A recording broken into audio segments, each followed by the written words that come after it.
सर्वांना जय भीम.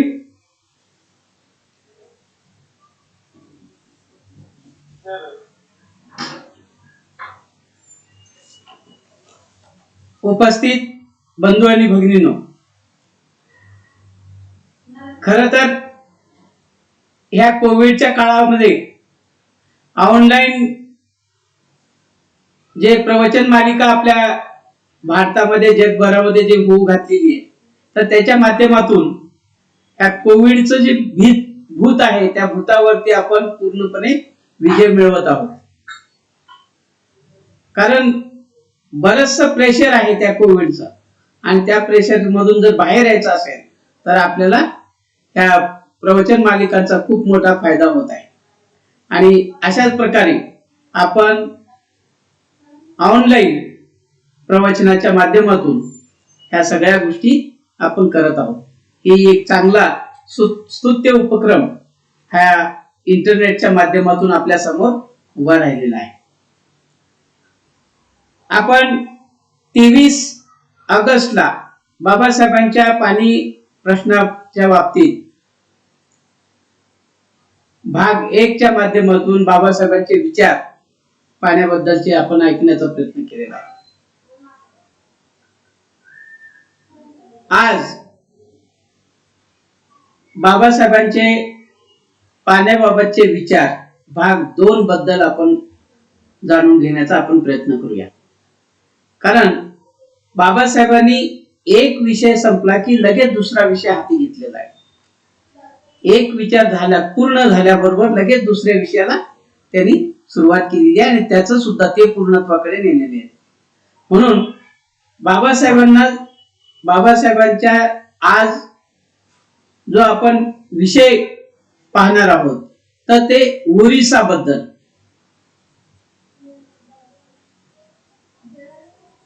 बाबासाहेबांनी कटक या ठिकाणी, ओरिसाची राजधानी त्यावेळेस होती, आणि त्या कटक या राजधानीमध्ये बाबासाहेबांनी 8 नोव्हेंबर 1945 ला ही परिषद घेतलेली होती, पाणी परिषद.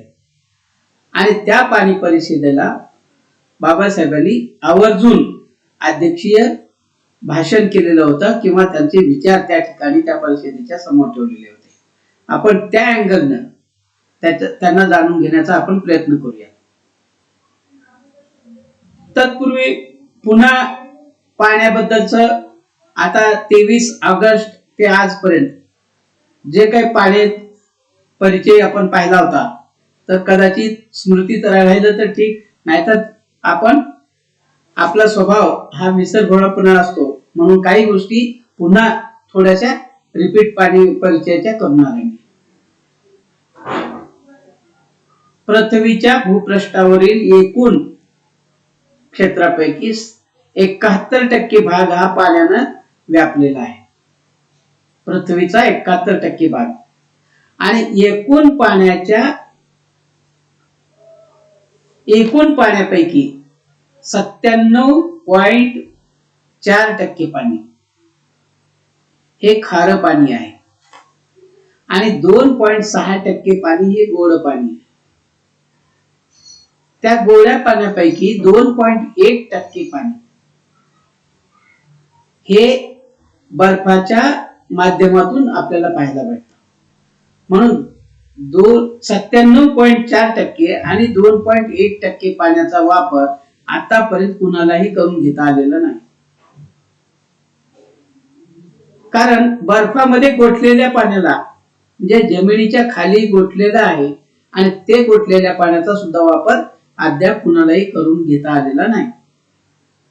मग उरलं किती पाणी? फक्त 0.5% पाणी. आणि ह्या 0.5% पाण्यातून संपूर्ण पृथ्वी तलावरचा प्रपंच चालू असतो. मग त्याच पाण्याचा सदुपयोग करण्यासाठी असंख्य प्रमाणात लोक काम करत आहेत, आणि त्याचा विनियोग चांगला व्हावा यासाठी पूर्वीपासून हे काम चालत आलेलं आहे. मौर्य साम्राज्याअंतर्गत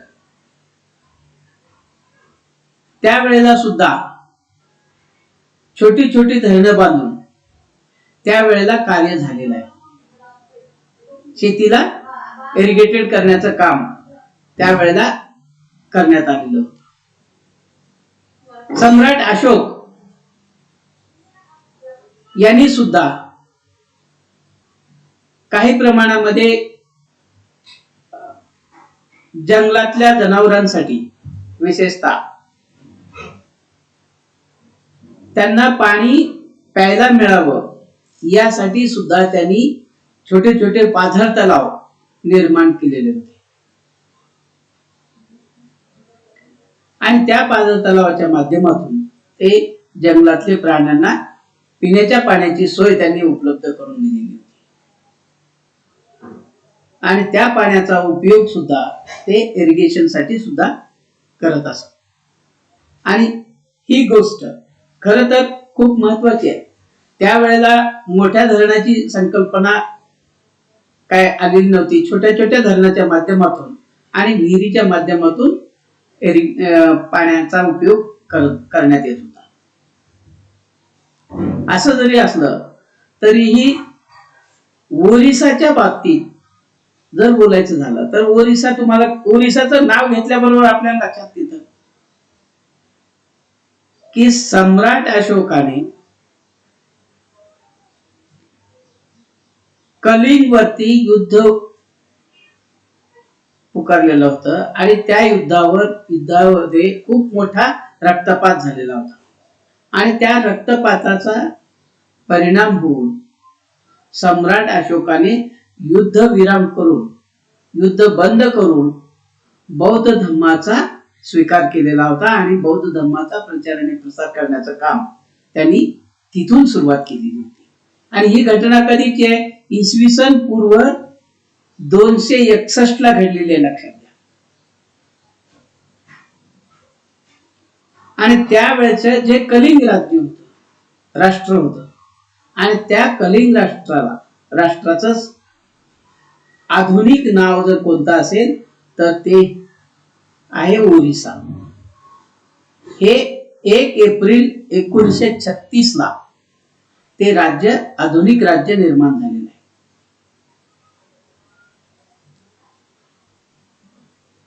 मग त्याच ठिकाणी बाबासाहेब कसे गेले, तिथं का गेले, हे थोडस पाहण्याचा प्रयत्न करू. ओरिसा हे जे राज्य आहे त्याच्या पूर्वेला बंगालची खाडी यायला लागली. आणि त्या बंगालच्या खाडीमुळे, बंगालच्या उपसागरामुळे त्याचा परिणाम होऊन त्या ठिकाणी मोठे चक्रीवादळ आणि मोठी पूर येतात त्या ठिकाणी. आणि त्या पूर नियंत्रणाचा परिणाम कुणालाही करता आलेला नव्हता.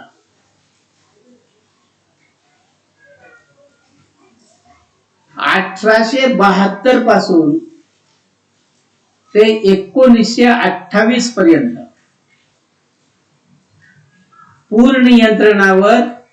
ओरिसाच्या पूर नियंत्रणावर कुठल्याही प्रकारचं अभ्यास किंवा अहवाल लिहिला गेलेला नव्हता. किंवा त्या पूर नियंत्रणाला कंट्रोल करण्याचं काम कोणीही केलेलं नाही.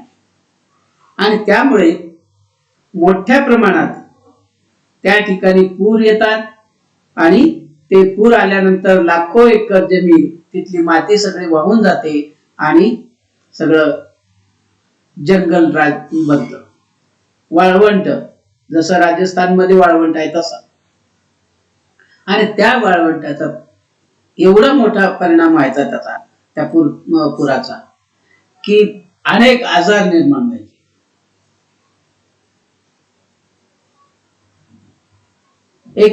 त्या पूर नियंत्रणावर पहिल्यांदा 1928 ला चौकशी समिती नेमली. आणि त्या चौकशी समितीमध्ये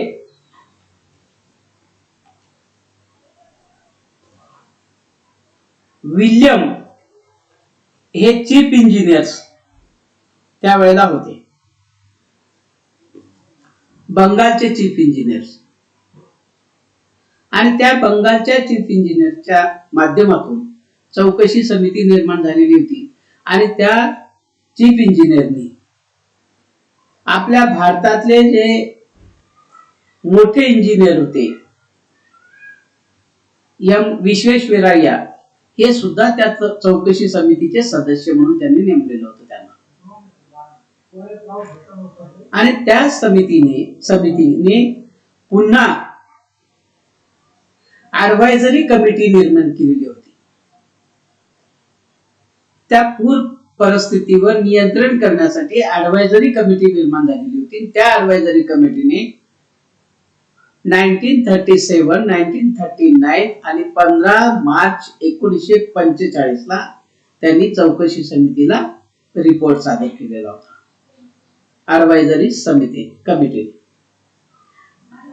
आणि त्या ऍडवायझरी कमिटीनं असा निष्कर्ष काढला होता त्या रिपोर्ट मध्ये, ते बाबासाहेब त्या ह्याच्यामध्ये मांडतात की ते ओरिसामध्ये जे काही पाणी येतं, पूर येतो, तर तो पूर जसा येतो तसाच तो नदीच्या माध्यमातून त्याने समुद्राला तो गेला पाहिजे. त्या पुराला जर अडवण्याचा प्रयत्न केला तर आणखी समस्या वाढू शकतात. त्यामुळे त्याला कंट्रोल करण्याचं काम कुणीही करू नये, अशा प्रकारचा अहवाल ह्या 15 मार्च 1945 ला त्यांनी त्या चौकशी समितीला सादर केलेला होता. आणि त्या चौकशीचा अहवाल सुद्धा बाबासाहेबांच्या वाचनात आला. 1944 ला ओरिसामध्ये खूप मोठा महापूर आला. आणि त्या महापुरामध्ये 90 लाख एकर जमिनीवरची जी माती होती ती सगळी वाहून गेली आणि संपूर्ण वाळवंट झालं. आणि ते नुसतीच माती वाहून गेली असं नाही, तर त्याच्याबरोबर मलेरिया सारखे सुद्धा आजार मोठ्या प्रमाणात फैलावले. मग त्या आजारानं एकूण ओरिसामध्ये 1944 ला 1 वर्षामध्ये 2,31,581 लोकांचा मृत्यू झालेला होता. त्या 2,31,581 पैकी मलेरिया सारख्या आजारानं ह्या पुराच्या माध्यमातून हे एकाच वर्षी मलेरियाच्या आजारानं 1,30,000 लोकांनी जीव गमावलेला होता. फक्त एका राज्यामध्ये 1,30,000 एका वर्षात.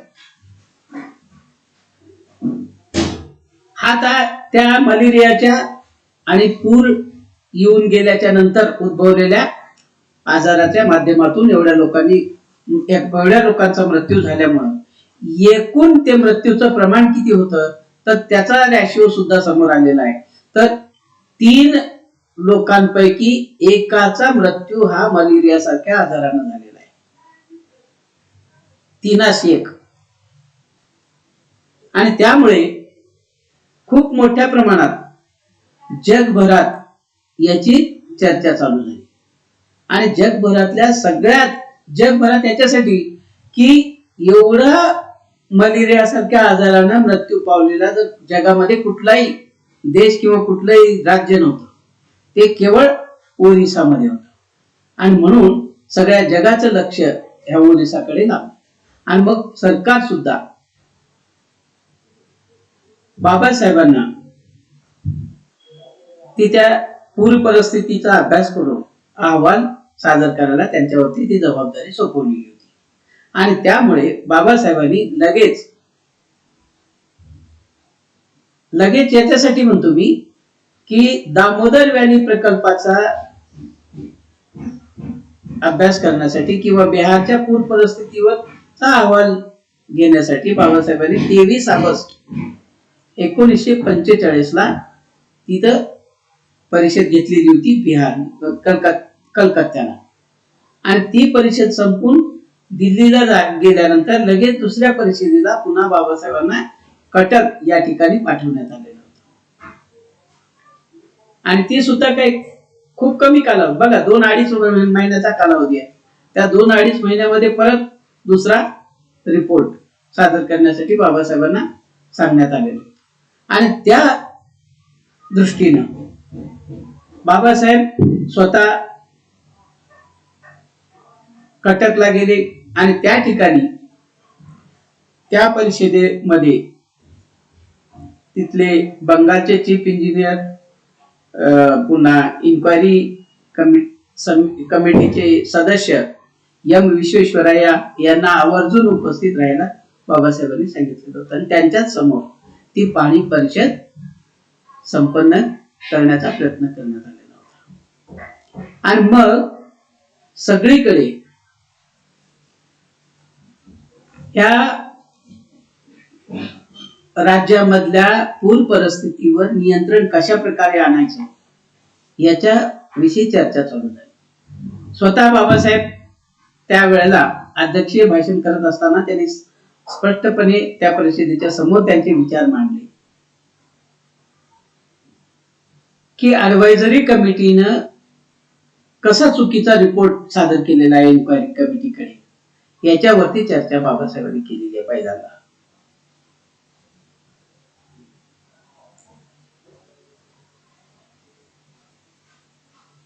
कुठल्याही आता त्या ठिकाणी महानदी, ब्राह्मणी, बैतरणी ह्या प्रमुख नद्या आहेत.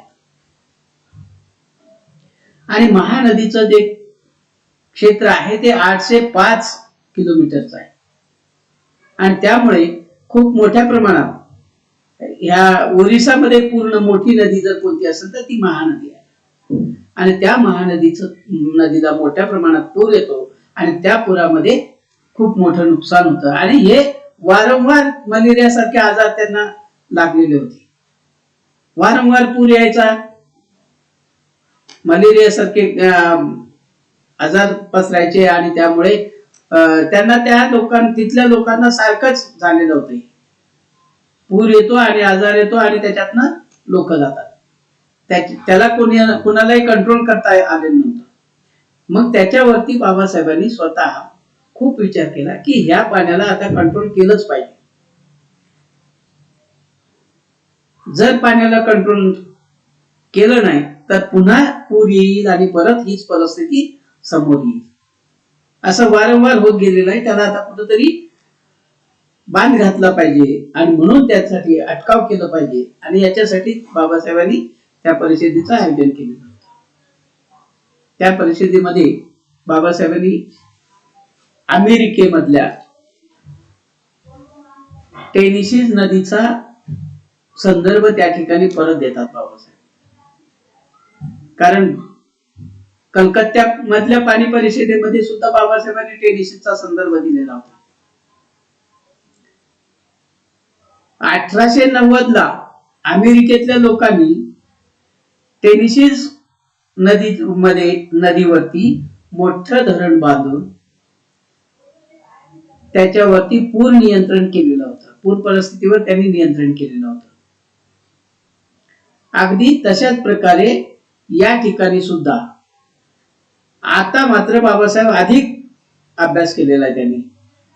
मग मिसौरी आणि मियामी ह्या सुद्धा अमेरिकेतल्याच नद्या आहेत, मोठ्या नद्या आहेत. मिसौरी, मियामी आणि टेनेसी या नदीवरती मोठे धरण बांधून त्यांनी फ्लड कंट्रोल केलेला आहे. हे बाबासाहेबांनी स्पष्टपणे त्या परिषदेच्या समोर सांगितलं. आणि ते सुद्धा कधी 1919 ला, 1936 ला आणि 1890 या काळामध्ये त्यांनी ते मोठं धरण बांधून त्यांनी त्या फ्लड कंट्रोल केलेलं होतं त्यांनी. आणि त्या पाण्याचा वापर ह्या तिन्ही नद्यावर त्यांनी हायड्रो इलेक्ट्रिक प्रोजेक्टची निर्मिती करून वीज निर्मिती केलेली आहे. आणि त्याच्यानंतर त्या नद्यामधून त्यांनी जलवाहतूक सुद्धा निर्माण केलेली आहे. जलवाहतुकीच्या माध्यमातून बाबासाहेबांनी एवढंच नाही सांगितलं तिथं त्या परिषदेला, तर त्याच्यामध्ये त्यांनी कशा प्रकारे जलवाहतूक निर्माण केली याचं सुद्धा प्रमाण सांगितलेलं आहे. 9 फूट पाण्याचा पातळी खोल आणि 300 फूट रुंद मियामी नदीबद्दल किंवा मिसौरी नदीबद्दल मी बोलत आहे. तर त्या पूर्ण पात्रामध्ये फक्त 9 फूट खोल पाणी हे करून त्यांनी ते जलवाहतूक निर्माण केली. प्रवासी वाहतूक आणि सामानाची वाहतूक मोठ्या प्रमाणात त्यांनी केलेली होती. आणि ती गोष्ट आपण सुद्धा ओरिसामध्ये ही राबवू शकतो.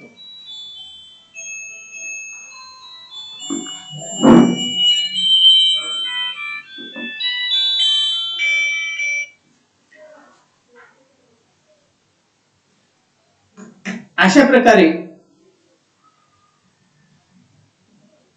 बाबासाहेबांनी या ठिकाणी ओरिसामध्ये सुद्धा आपल्याला हे राबवता येऊ शकतं. जलवाहतूक हा प्रकल्प राबवता येऊ शकतो, अशा प्रकारे मत व्यक्त केले जातं. मग बाबासाहेबांच्या विचाराच्या बाजूला खूप मोठे त्यावेळेला इंजिनियर त्या ठिकाणी त्या परिषदेमध्ये होते. आणि त्या परिषदेमध्ये आर्थर कॉटन नावाचे एक इंजिनियर सुद्धा त्या ठिकाणी होते. आणि त्यांनी सुद्धा ह्या विचाराला खूप मोठ्या प्रमाणात प्रतिसाद दिलेला होता. तर त्यावेळेला ते म्हणतात की भारतामध्ये 1875च्या काळामध्ये जसे रेल्वेला महत्व देऊन इथले वाहतूक करण्यासाठी जशा प्रकारे प्रयत्न झाले, अगदी तशाच प्रकारे तेवढ्याच मोठ्या प्रमाणात जलवाहतुकीच्या माध्यमातून सुद्धा कॅनलच्या माध्यमातून कालवे निर्माण करून मोठी वाहतूक आपल्याला निर्माण करण्याची संधी, वाहतुकीचं एक साधन आयाम हे इथं उघडू शकतं, अशा प्रकारे कॉटनला वाटत होतं. आणि त्यांनी सुद्धा त्या विचाराला प्रतिसाद दिलेला होता. आणि याच्या माध्यमातून त्या ठिकाणी बैतरणी, खूप मोठ्या प्रमाणात नद्या त्या ठिकाणी वाहतात. बुद्धा बालंगा ही नदी त्या ठिकाणी वाहते. त्याचबरोबर नागावती ही सुद्धा त्या ठिकाणी नदी वाहते.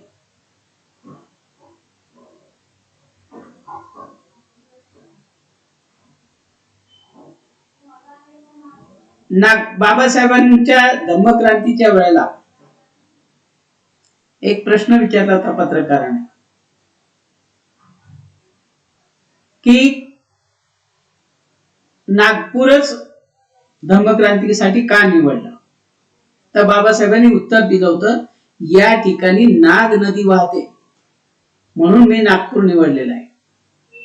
नाग लोकांनी बौद्ध धर्माचा मोठा प्रचार आणि प्रसार केलेला आहे आणि आम्ही नागवंशी आहोत. अगदी तशाच प्रकारे या ठिकाणी सुद्धा नागावती ही नदी वाहते, लक्षात घ्या. बुद्धाच्या नावानं बुद्धाची नदी आहे तिथे, बुद्धा बालंगा. आणि या नदीच्या माध्यमातून त्या ठिकाणी त्या परिषदेचं फलित असं की खूप मोठ्या प्रमाणात चर्चा झाली. मग त्या ऍडवायझरी कमिटीचे रिपोर्ट चुकीचा आहे हे सगळ्यांनी मान्य केलं. आणि त्या ठिकाणी बाबासाहेबांनी मिसौरी, मियामी, टेनेसी या नद्याचा त्या नद्यावरती अमेरिकेतल्या लोकांनी कसं कंट्रोल केलेलं आहे आणि इथं सुद्धा आपण कंट्रोल केलं तर त्याचा फायदा आपल्याला करून घेता येईल, अशा प्रकारे विचार त्या परिषदेच्या समोर ठेवले. त्या परिषदेमध्ये सगळे तांत्रिक अभ्यास विषयाचे सुद्धा इंजिनियर्स त्या ठिकाणी होते आणि त्यांनी त्याला प्रतिसाद दिला. आणि मग त्या ठिकाणी एवढं झाल्यानंतर तिथं एका खाली एक असे 3 धरणं बांधून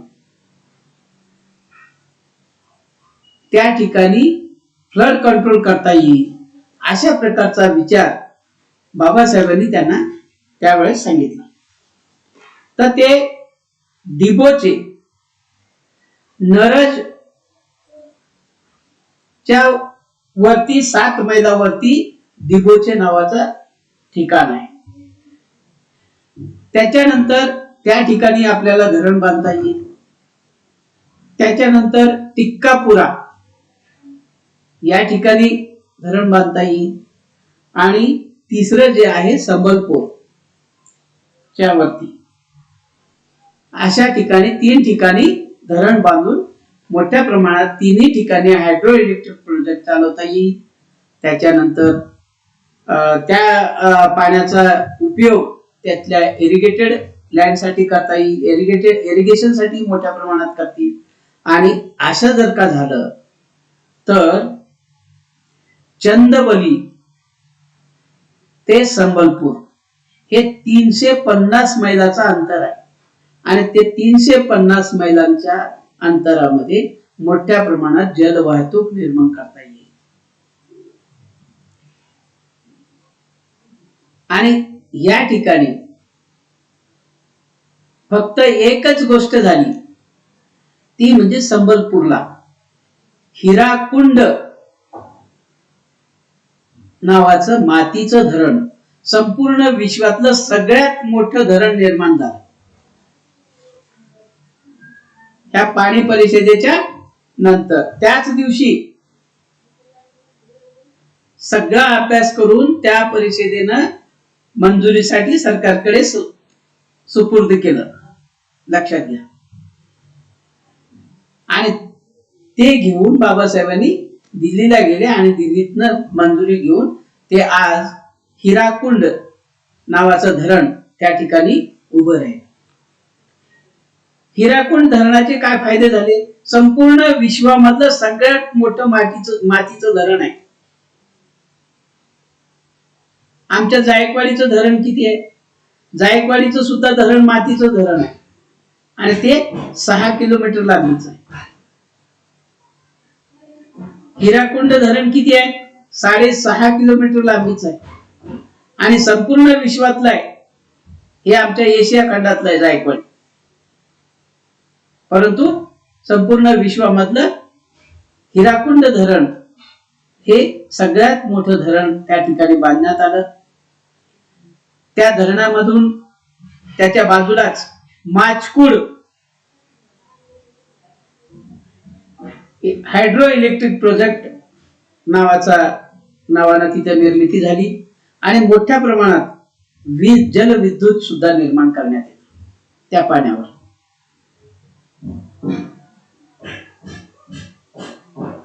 एका धरणाच्या माध्यमातून 2 गोष्टी साध्य झाल्या.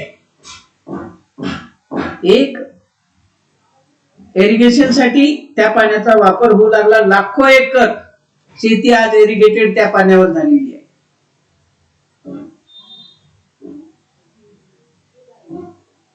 आणि मोठ्या प्रमाणात इलेक्ट्रिसिटी त्या पाण्यावर निर्माण करण्याचा प्रयत्न झालेला आहे.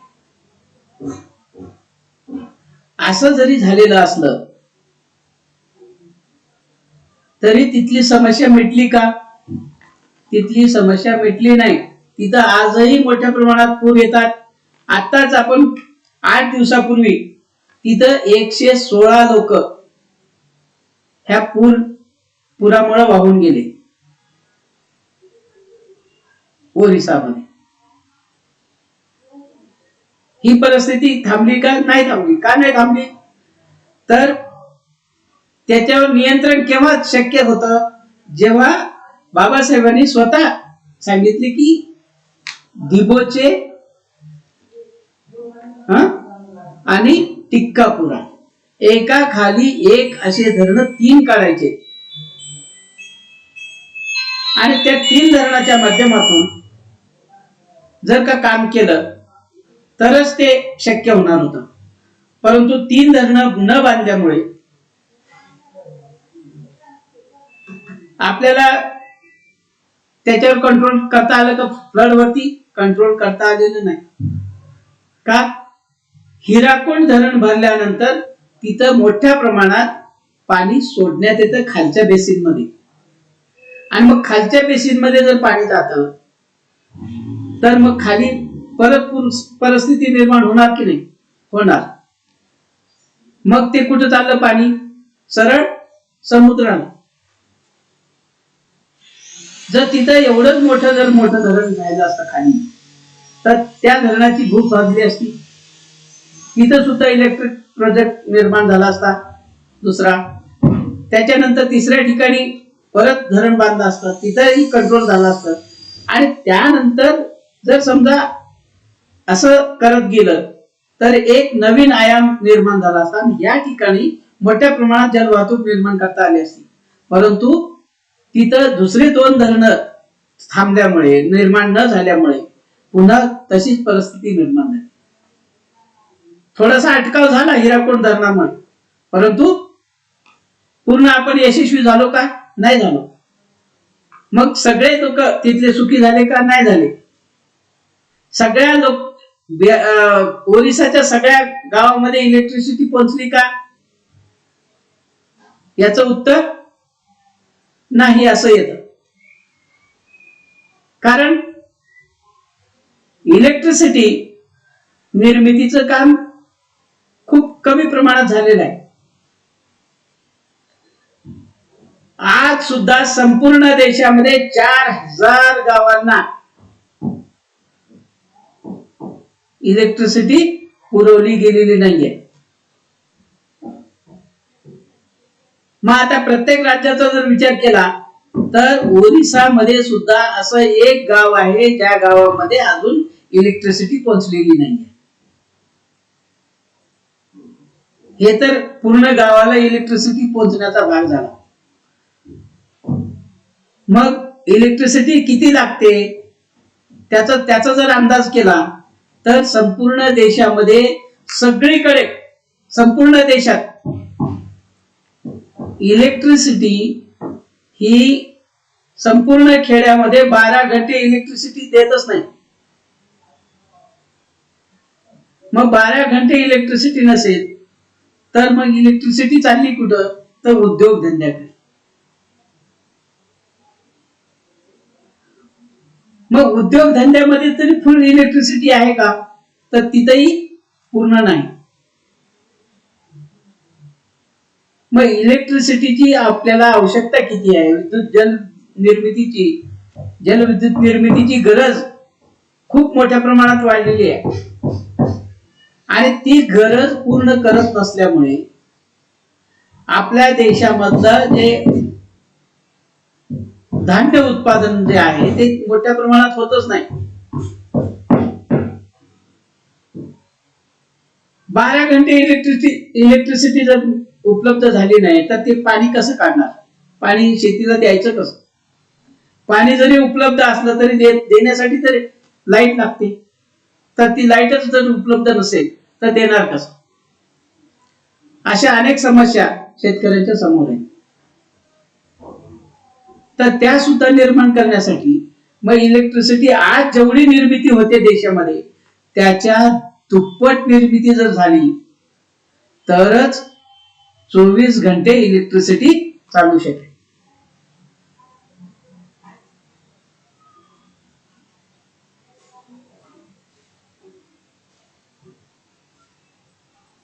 मोठ्या प्रमाणात इलेक्ट्रिसिटीची आवश्यकता असताना आपण त्याच्याकडे पूर्णपणे कानाडोळा केलेला आहे. मग आपलं सगळं लक्ष कुणीकडे जातं की असं झालं पाहिजे, तसं झालं पाहिजे, हे केलं पाहिजे, ते केलं पाहिजे. परंतु काय महत्वाचं काय आहे ते त्याच्याकडे कानाडोळा करायचा. आणि त्यामुळे ज्या गोष्टीवर लक्ष केंद्रित करायला पाहिजे त्या गोष्टीवर आजपर्यंत लक्ष केंद्रित करण्यात आलेलं नाही. म्हणून आजही ओरिसामध्ये पूर येऊन मोठ्या प्रमाणात मनुष्यहानी वित्तहानी होऊन जाते. त्याच्यावरती काही कंट्रोल करता येत नाही. पुन्हा आपण डोळे असं म्हणतात की आभाळाकडे डोळे करून बसलो आपण. डोळे पांढरे करून बसण्याचा भाग नाही इथे, आपल्याला कृती करावी लागते. जगानं सगळ्या कृती केलेली आहे, त्याचप्रमाणे आपल्याला फक्त पाऊल उचलायचं आहे, नवीन काही करायचं नाही. कारण अमेरिकेमध्ये ह्या सगळ्या गोष्टी घडलेल्या आहेत आणि ती गोष्ट बाबासाहेबांनी स्वतः तुमच्या समोर ठेवलेली आहे. मग अगदी तशाच प्रकारे या परिषदेतला विचार एम विश्वेश्वरय्याच्या कानावर आला आणि त्यांनी तीच गोष्ट इथे तेलंगणामध्ये वापरली. नागार्जुन सागरची निर्मिती झाली, हे कृष्णा नदीवर आहे. आणि नागार्जुन सागरच्या खाली 135 किलोमीटर अंतरावर फक्त श्रीशैलम प्रोजेक्ट तेवढाच मोठा प्रोजेक्ट उभा राहिला. आणि ते सुद्धा त्याच नदीवर.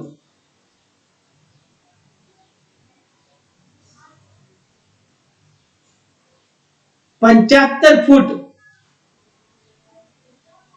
त्या गॅलरी आहे त्या श्रीशैलम प्रोजेक्टची, लक्षात घ्या. 75 फूट पाण्यामध्ये अंडरग्राउंड. मग एवढं मोठं काम त्या ठिकाणी त्याच वेळेला झालेलं आहे. मग इथं सुद्धा ओरिसामध्ये ते तेव्हाच होऊ शकलं असतं, परंतु तिथल्या लोकांनी किंवा शासनानं अद्यापपर्यंत ते पूर्ण केलेलं नाही. आणि तीच गोष्ट पुन्हा बाबासाहेब सांगतात की ही गोष्ट आपण पूर्ण केलं पाहिजे. ती केवळ धरणं बांधायचं सोडून द्यायचं असं बाबासाहेबांचा विचार नव्हता. तर त्याच्यामध्ये आपण इलेक्ट्रिसिटी निर्माण केली पाहिजे, इरिगेटेड लँड वाढवली पाहिजे आणि त्याच्यानंतर आपण त्याचा पूर्णपणे त्या जल वाहतूक निर्माण केली पाहिजे. विशेषतः बाबासाहेब सांगतात की 350 मैल जल वाहतूक आपण त्या ठिकाणी करू शकतो. हे फक्त ओरिसाबद्दल मत व्यक्त करतात. बाबासाहेबांचं विजन तर असंच आहे, संपूर्ण भारतातल्या नद्या एकमेकाला जोडून संपूर्ण भारतातलं जे पाणी आहे ते सगळीकडे पुरवायचं आणि त्याच्या माध्यमातून काम करायचं. पण हे करण्यासाठी त्या त्या राज्यामध्ये काम झालं पाहिजे आधी. आणि त्या त्या राज्यामध्ये जर का काम झालं तर खूप चांगल्या पद्धतीनं आपल्याला काम करता येईल आणि तिथल्या त्या स्थानिक समस्या मिटवता येतील असं बाबासाहेबांना वाटत होतं. आणि म्हणून बाबासाहेबांनी त्या ठिकाणी पाणी परिषद घेतली. त्या पाणी परिषदेमध्ये सम्राट अशोकानं जसं काम केलेलं होतं अगदी त्यांना धरूनच पुढे चाललं. कलिंगच्या राज्यामध्ये पूर्णपणे मोठ्या प्रमाणात त्यांनी सम्राट अशोकानं सुद्धा तिथल्या प्राण्यांसाठी रस्ते किंवा प्राण्यांसाठी पिण्याच्या पाण्याची सोय उपलब्ध करून ठेवलेली होती. अगदी त्याचा वापर करून आताच्या काळामध्ये सुद्धा आपल्याला त्या फ्लड कंट्रोल करता येऊ शकतं हा विचार बाबासाहेबांनी मांडला आणि त्यामुळे हिराकुंड धरण त्या ठिकाणी निर्माण झालेलं आहे. तर हिराकुंड धरण किंवा मियामी, मिसौरी किंवा टेनेसी ह्या ज्या काही नद्या अमेरिकेतल्या नद्यांची मी नावं घेतले, तर ह्याचे संदर्भ जर तुम्हाला पाहायचे असतील तर बाबासाहेबांनी writing and speeches of doctor B.R. Ambedkar volume number 10 मध्ये त्यांनी स्पष्टपणे लिहून ठेवलेला आहे. ती परिषदेचा संपूर्ण अहवाल त्या ठिकाणी आलेला आहे. एवढंच नाही तर आपल्या तुमच्या अँड्रॉइड फोनवरती तुम्ही हे सगळे नावं टाका आणि पीडीएफ फाईल तयार करा पूर्ण. जर समजा बाबासाहेबांच्या ह्या ग्रंथाचं जर नाव टाकलं, writing and speeches of doctor B R Ambedkar volume number 10, जर पीडीएफ फाईल असं जर टाकलं तर पूर्ण तुमच्या अँड्रॉइड फाईल फोन मध्ये पूर्ण 1100 पानाचं पुस्तक येऊन जाईल. त्या 1100 पानाच्या पुस्तकापैकी 305 पानावरती हा चॅप्टर आलेला आहे.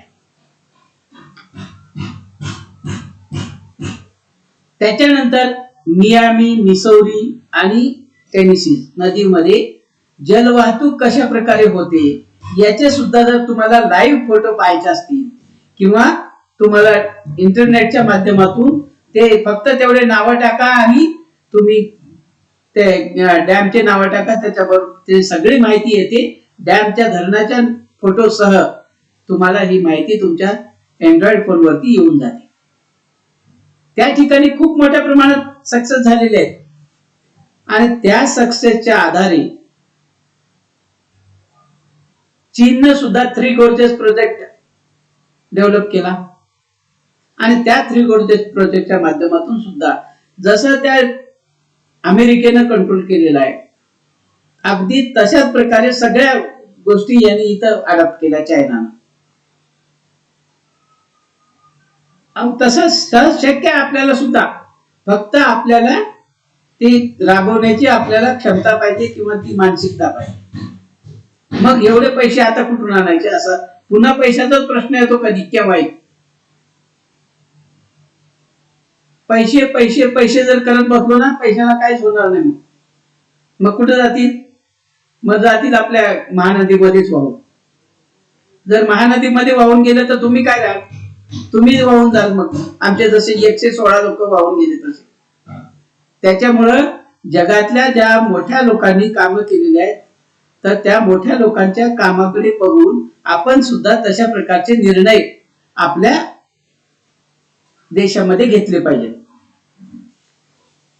पण तसे जर काही निर्णय नाही घेतले तर मग जसे वाहून गेले तसं आपणही जाऊ. जसा विचार वाहत जातो तसा आपण जाऊ, लक्षात घ्या. कारण देश स्वतंत्र झाल्यापासून आतापर्यंत आपण काहीच केलेलं नाहीये जास्त. जे काही निर्मिती झालेली आहे, ज्या मोठ्या धरणाची भारतामध्ये निर्मिती झालेली आहे, ते बाबासाहेबांच्या काळातली निर्मितीचा परिणाम आहे, लक्षात घ्या. खूप अशी क्वचित काही धरणं झालेले आहेत आमच्या जायकवाडी सारखे, बोटावर मोजण्यासारखे, की तेवढ्या निर्मिती झाली, ती सुद्धा वर्ल्ड बँकेच्या माध्यमातून. वर्ल्ड बँक कशासाठी म्हणत आहे मी, की आता सुद्धा पैसे पैसे करत बसलं तर पैसे येतील का? नाही येणार. मग कुठून तरी आपल्याला घ्यावे लागतात. कुठून घ्यावे लागतात? मग वर्ल्ड बँकेकडून घ्यावे लागतात. वर्ल्ड बँक काय करते? खूप मोठ्या प्रमाणात जगावरती त्यांचं ते अशा मोठ्या कामाला मदत करते आणि मग त्याच्यातून थोडं हळूवारपणे ते वापस घेतात. मग तीच गोष्ट आपल्याला करावं लागेल का नाही? मग हे सगळ्या नदीजोड प्रकल्पासाठी किंवा एखाद्या मोठ्या एकाखाली एक प्रोजेक्ट निर्मितीसाठी सुद्धा आपल्याला वर्ल्ड बँकेची मदत घेऊन खूप मोठ्या प्रमाणात आपलं ध्येय साध्य करता येईल. म्हणून आपल्या राज्यकर्त्यांनी दुसरीकडे कुठल्याही गोष्टीवरती लक्ष केंद्रित न करता विकासाच्या ज्या गोष्टी आहेत त्याच्यावरती जर लक्ष केंद्रित केलं तर लवकर इथल्या लोकांची प्रगती होऊ शकते. स्थानिक भारतीय लोकांचा जास्तीत जास्त त्याचा विचार झाला पाहिजे.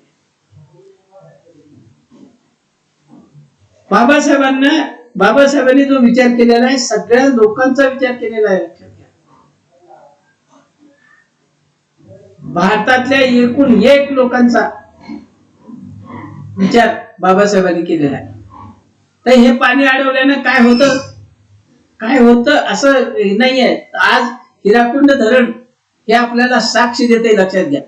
लाखो एकर शेती इरिगेटेड झालेली आहे, हे बाबासाहेबांच्या विचाराची साक्ष आहे.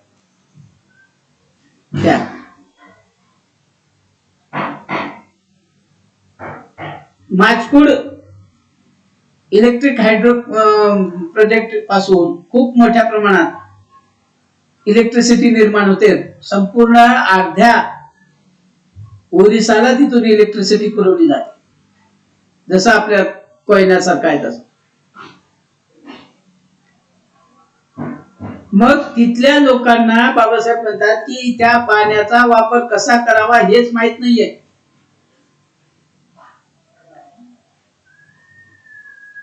मग एवढं अज्ञान कशासाठी राहिले ते?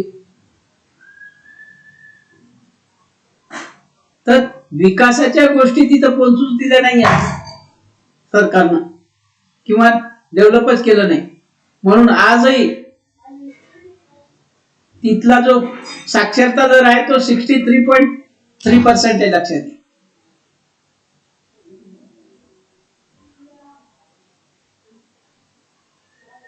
आणि म्हणून ओरिसाच्या बद्दल बाबासाहेबांनी हिराकुंड धरणाची जशी निर्मिती केली, अगदी तशाच प्रकारे पुन्हा त्या ठिकाणी एका खाली अशा दोन धरणाची निर्मिती करून त्या ठिकाणी मोठ्या प्रमाणात इलेक्ट्रिसिटी निर्माण करता येऊ शकते.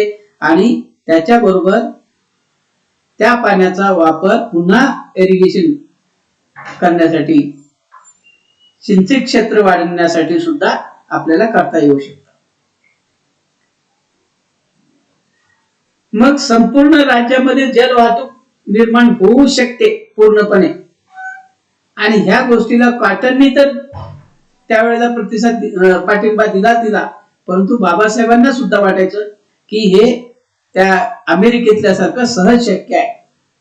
का तर आमचं सुद्धा नदीचं पात्र जवळजवळ 200-300 फुटाचं आहे. आणि हे 200-300 फुटाचं पात्र जर का समजा एखाद्या कोणत्याही वाहतूक जर आपल्याला करता आली तर सहज शक्य आहे ती. आणि ती 350 मैलापर्यंत, म्हणजे जवळजवळ जिथपर्यंत त्या नदी वाहते तिथपर्यंत आपल्याला ते जाता येतं. ओरिसा संपूर्ण त्या पाणी अडवल्यामुळे होईल काय? वॉटर लेवल वाढेल की नाही? जमिनीतली वॉटर लेवल वाढेल की नाही? वाढेल. मग वॉटर लेवल जर वाढली तर सगळीकडे पाणी भेटेल, छोट्या धरणाला पाणी भेटतील, मीडियम धरणाला पाणी भेटेल, विहिरींना पाणी भेटेल, जमिनीमध्ये पाणी मुरेल. आणि त्या जमिनीतल्या मुरलेल्या पाण्यावरती मोठ्या प्रमाणात इरिगेशन वाढेल. आणि जर इरिगेशन वाढलं तर तिथले लोक सुखी होतील का नाही? का दुःखीच राहतील? ओरिसातले लोक सुद्धा आत्महत्या करतात, लक्षात घ्या. एवढं पाणी जरी असलं तरी तिथे. का तर पाणी येतं आणि निघून जातं, जसं आपल्या कोकणात पाणी येतं आणि निघून जातं. तिथं पाणी कमी पडतं का नाही उन्हाळ्यामध्ये?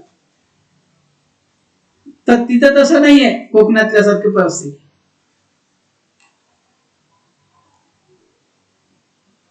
पाणी धरूनच ठेवत नाही कोकणातली आपली माती, पण तिथं तसं नाही, पाणी धरून ठेवण्याची परिस्थिती तिथं आहे.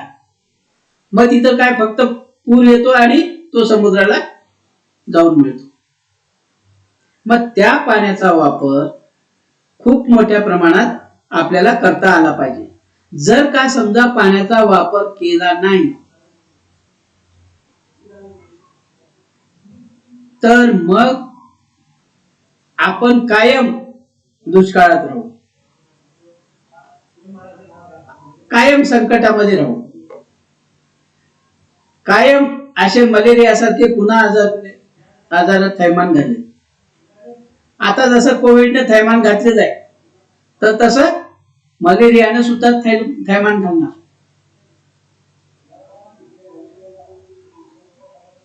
आणि मग जर का थैमान घातलं तर त्याचा परिणाम काय होईल? लोक त्याच्यानं बाधित होतील आणि लगेच अनेक लाखो लोक पुन्हा मरतील. असंच करत राहायचं का? नाही. कारण जगामध्ये आता ती परिस्थिती राहिलेली नाही, कंट्रोल करण्याची परिस्थिती आलेली आहे. सगळं जग पुढे चाललेलं आहे. जर का समजा आपण पाणी, असं म्हटलं जातं की ज्या देशाकडे पाण्याचे साठे जास्त उपलब्ध राहतील तेच देश श्रीमंत देश म्हणून गणले जातील.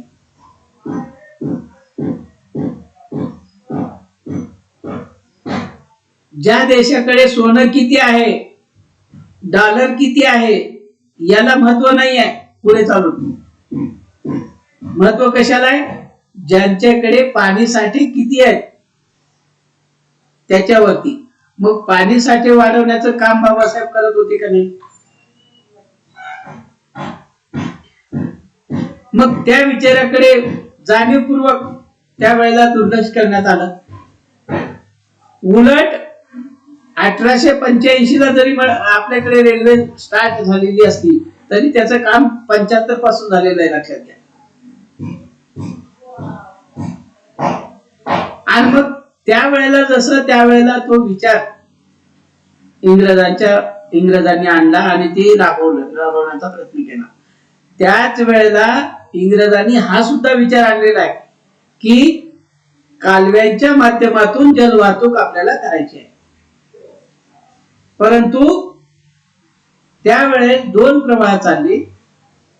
एक प्रवाह हा रेल्वेच्या माध्यमातून आपल्याला करायचा आहे हे चालला आणि दुसरा प्रवाह पाण्याच्या माध्यमातून. मग त्याच्यामध्ये पाण्यातून वाहतूक करण्यासाठी हे एकदम सोपा मार्ग होता, पण सोप्या मार्गाला लोकांनी प्रतिसाद दिला नाही. प्रतिसाद का दिला नाही? तर अफवा पसरवण्यात आल्या की पाण्यातून आता वाहतूक करण्याची आवश्यकता नाही, ते शक्य नाही, त्यापेक्षा रेल्वेनंच करायची. आणि रेल्वेच्या त्या अफवेला प्रतिसाद मिळाला आणि त्या अफवेचं पीक सुद्धा जास्त पिकल्यामुळे रेल्वे जलवाहतुकीचा मुद्दा हा मागे पडला आणि रेल्वे वाहतूक सुरू झाली. आज रेल्वे वाहतूक सगळीकडे रेल्वेचं जाळं पसरलेलं आहे, रेल्वेनं वाहतूक होते. तशाच पद्धतीने कालव्याचे जर जाळं पसरलं असतं तर किती मोठी क्रांती झाली असती, सगळीकडे वॉटर लेवल वाढली असती, लक्षात घ्या. वाहतूक ही दुसरा मुद्दा आहे अजून पुढचा. पहिल्यांदा काय होतं, कालव्याच्या माध्यमातून पाणी गेलं असतं, पाणी जर तिथून चाललं तर त्याची वॉटर लेवल वाढणार, भूजलाची पातळी वर येणार सगळीकडे, ते पण. आणि मग सगळीकडे जर वॉटर लेवल वाढली तर उत्पादन आपोआप शेतकरी घेणार की नाही? घेणार. पण तसं झालं नाही. का झालं नाही? तर अनेक कारण आहेत त्याला.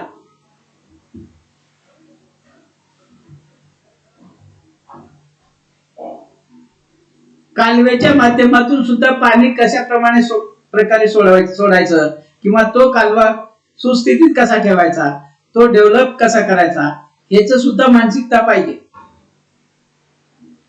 आणि ते सरकारच्या मनात जर असलं तर ते सहज शक्य आहे.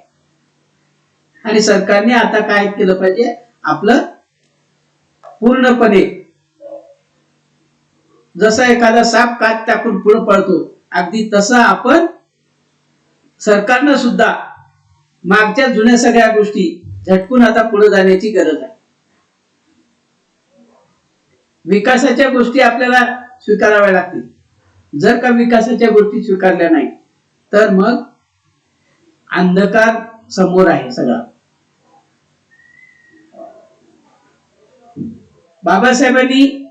बाबासाहेबांना का आपण दुष्टा नेता म्हणतो? की बाबासाहेब वेळेच्या पुढचा विचार करायचे. 100 200 वर्षाचा पुढचा विचार बाबासाहेब केलेला आहे त्यांनी. त्यावेळेचे लोक कसे असतील, त्यावेळेचे लोक कसं सुखी होती. वर्तमान तर राहतील, परंतु वर्तमानपेक्षा पुढचे येणारे लोक सुद्धा. म्हणून हिराकुंड धरण त्यावेळेला झालेलं आहे, आज 75 वर्षापूर्वीच. आणि आता किती मोठ्या प्रमाणात त्या लोकांना फायदा होतो. 100 वर्षाच्या नंतरचा विचार करणारे बाबासाहेब. मग बाबासाहेबांचा विचार आपल्याला आत्मसात करावा लागेल. आणि म्हणून बाबासाहेबांनी हिराकुंड धरणाची निर्मिती बाबासाहेबांच्या माध्यमातून या देशाला झालेली आहे. हिराकुंड धरण खूप मोठं आहे. तुम्ही तुमच्या मोबाईल वरती काढा आणि लगेच ते हिराकुंड धरणाचे फोटो, बाबासाहेबांचा पण फोटो येतो त्या ठिकाणी, आणि त्याच्या माध्यमातून खूप मोठ्या प्रमाणात तिथली माहिती त्या धरणाची येऊ शकते आपल्याला. तर बंधूंनो, खर तर बाबासाहेबांनी खूप मोठ्या प्रमाणात ही जलक्रांती करण्यासाठी प्रयत्न केलेले आहेत. बाबासाहेबांच्या या विचाराच्या पाठीमाग बाबासाहेबांनी खूप मोठं त्या ठिकाणच्या लोकांना धरून, विशेषतः त्या ओरिसाच्या लोकांच्या प्रती सुद्धा सद्भावना ठेवून त्यांनी बाबासाहेबांनी ती हिराकुंड धरणाची निर्मिती केली. तो प्रोजेक्ट त्या आमच्या त्यात इंजिनियर लोकांनी सुद्धा त्याला त्याच ठिकाणी मान्यता दिली आणि लगेच बाबासाहेबांना मंजुरीसाठी ते रिपोर्ट दिला आणि ते घेऊन बाबासाहेबांनी ते धरण पुढं त्याला मंजुरी घेतली आणि संपूर्ण त्या देशामध्ये, आपल्या देशामध्ये तो एक संपूर्ण विश्वातला सगळ्यात मोठं धरण म्हणून आज त्याची मान्यता पावलेला आहे. आणि संपूर्ण ओरिसामध्ये सगळ्यात मोठं धरण जर कोणतं असेल तर ते आहे. तर अशा मोठ्या धरणाची निर्मितीमध्ये असंख्य मोठे धरण आहेत, तर त्या सगळ्या धरणाच्या निर्मितीमध्ये बाबासाहेबांचा विचारच मागे आहे. आणि त्यावेळेला बाबासाहेबांना मोठ्या प्रमाणात असं वाटायचं, बघा नागार्जुन सागर धरणाबद्दल मी बोलतो, तेलंगणामध्ये नागार्जुन सागर धरणामध्ये आज सुद्धा टुरिझम हे संपूर्णपणे त्या पाण्यातून करण्यात येतं. नागाकोंडा म्युझियम आहे हैदराबादला, जे मूर्ती बसवण्यात आलेली आहे हुसेन सागर मध्ये बुद्धाची उभी मूर्ती, तर त्या मूर्तीची ओरिजिनल मूर्ती कुठे असेल तर त्या नागाकोंडा म्युझियम मध्ये आहे. 200 बुद्धाच्या मूर्त्या त्या ठिकाणी त्या नागार्जुन सागर मध्ये मिळालेल्या होत्या. नागाकोंडा म्युझियम म्हणून नाव दिलेलं आहे आणि त्या ठिकाणी ते सगळे ठेवलेले आहे. आणि त्या ठिकाणी सुद्धा जाण्यासाठी कुठलंच साधन नाही आहे, फक्त पाण्यातून जावं लागतं बोटीच्या माध्यमातून. आणि म्हणून आज सुद्धा तिथला तो व्यवसाय जो आहे तो टुरिझमचा हा पूर्ण पाण्यातून करतात, जलवाहतूक. अगदी तसंच आहे हे सुद्धा. बाबासाहेबांना सुद्धा तसंच वाटायचं की जलवाहतुकीचा पर्याय खूप सोपा राहणार आहे, पण त्यांनी ते सरकारनं ते अडॉप्ट केलं नाही. जर जे झालं तर जर का समजा सरकारला वाटलं की हे पुढे न्यायला पाहिजे, आपण कधी कधी विचार येतो सरकारच्या मनात की आपण हे पुढे नेलं पाहिजे, पण पुन्हा खर्चाची बाब आली की ते मागे सरतात. खरं तर त्याला पर्याय त्याच्यावर चर्चा करून कुठल्या जागतिक बँकेचं कर्ज वगैरे घेऊन जर ते पुढे नेलं तर त्याला पुढे जाता येतं. किंवा आपले जे मंदिर आहेत त्या मंदिराचा पैसा त्याला राष्ट्रीयकृत घोषित करून त्याला त्या माध्यमातून आपल्याला जर विनियोग त्याचा करता आला तर ते, किंवा डोनरच्या माध्यमातून, जसं आता कोविड मध्ये खूप मोठ्या लोकांनी डोनर म्हणून पुढे आले, दानाची भावना त्यांनी वाढवली. आणि तशाच पद्धतीनं या सुद्धा विकासाच्या कामामध्ये दानाची भावना, दान देणाऱ्यांच्या लोकांना प्रेरणा देऊन तर त्यांची भावना जर वाढीस लावण्याचा प्रयत्न केला तर त्याचा सुद्धा फायदा या नदीजोड प्रकल्पामध्ये होऊन लोकांचं जीवन इथलं सुखी होऊ शकतं. आणि एवढं मोठं काम केवळ बाबासाहेबांनी केलेलं आहे. त्या ठिकाणी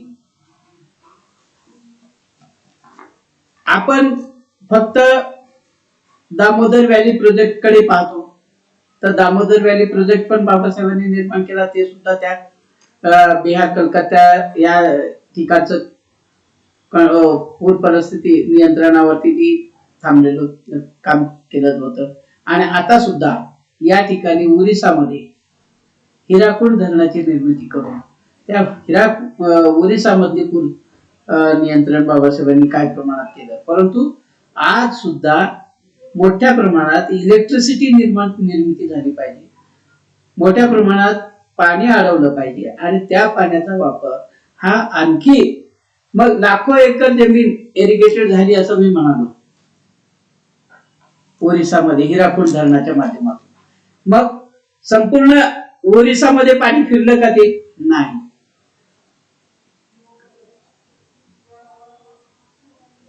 तिथं तेव्हाच शक्य होतं हे 2-3 धरणं तेवढ्याच मोठ्या क्षमतेचे जर निर्माण झाले असते. आणि त्या ठिकाणी अजूनही शक्य आहे. कारण आताच मी तुम्हाला बोललो की 8 दिवसापूर्वी पुन्हा 116 लोक त्या ठिकाणी वाहून गेले पुरामुळे. कारण हे पूर येतच राहतात. कशामुळे येतात? बाजूला बंगालची खाडी आहे पूर्वेच्या साईडला आणि त्यामुळे त्या ठिकाणी सतत पूर येतात. मग त्या पुरावर नियंत्रण पण करता आलं पाहिजे ना. मग एका खाली एक धरणाची जर निर्मिती झाली असं जसं श्रीशैलम किंवा नागार्जुन सागर मी जसं सांगितलं अगदी तशा प्रकारचे तिथं जर 2 धरणं झाले अजून तर त्या ठिकाणी काही प्रमाणात का होत नाही पण पुराचं नियंत्रण होईल. त्या पाण्याचा वापर शेतीसाठी वाढेल आणि त्याच्यावरती इलेक्ट्रिक तयार होईल आणि संपूर्ण देशाला तिथं जास्त इलेक्ट्रिसिटी तयार होईल हे मान्य. मग जास्त जर झाली तर तुम्ही बाजूच्या छत्तीसगड मध्ये जाऊ पाठवता येईल. बाजूच राज्य आहे छत्तीसगड.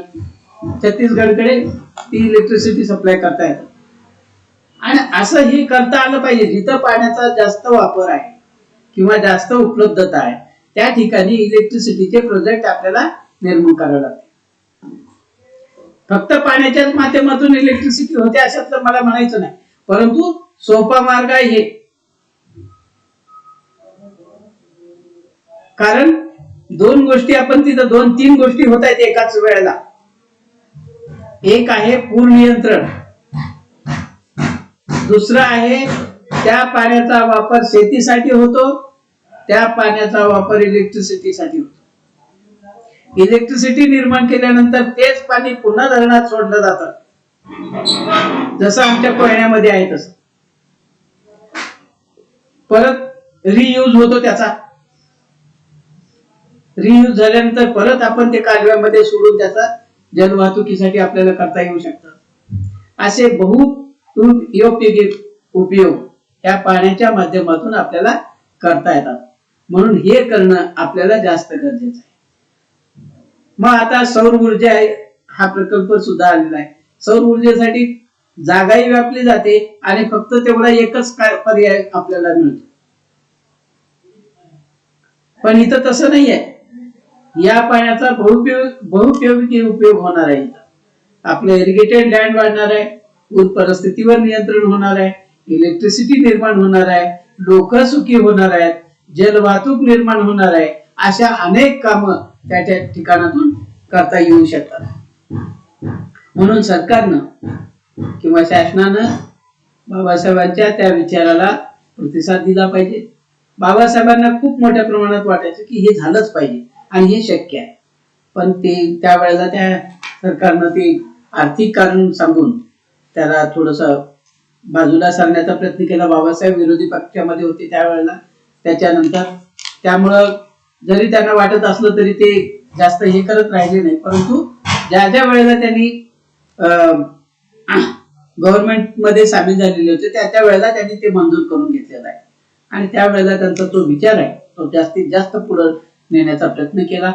आणि हे गोष्ट बाबासाहेबांची ही विशाल दृष्टी आपण आत्मसात करत आहोत किंवा आपण जाणून घेण्याचा प्रयत्न करत आहोत. या विचारानं यामुळे बाबासाहेबांचं कार्य हे बोधिसत्वाचं कार्य आहे. बोधिसत्व हे संपूर्ण प्राणी मात्रासाठी काम करतात, संपूर्ण मनुष्य मात्राचं कल्याणासाठी काम करत असतात. आणि हीच गोष्ट बाबासाहेबांनी काम केलेलं आहे आणि बाबासाहेबांचं त्याच मुळे आम्ही सगळेजण बाबासाहेबांना बोधिसत्व म्हणून बोधिसत्व हे पारमितीचं आचरण करतात. आणि तीच गोष्ट आहे आम्ही सुद्धा बाबासाहेबांनी या ठिकाणी हिराकुंड धरणाची निर्मिती करून संपूर्ण देशाला हे संपूर्ण जगामध्ये मातीचं मोठं धरण म्हणून जो मान जो मिळवलेला आहे त्या हिराकुंड धरणाचा त्याच्या पाठीमागे बाबासाहेब आहेत. आणि यामुळे बाबासाहेबांचे पाण्यावरचे विचार आपण या ठिकाणी ऐकून घेतलात. त्याबद्दल धन्यवाद. आजच्या प्रसंगी आपण या ठिकाणी थांबूया. धन्यवाद.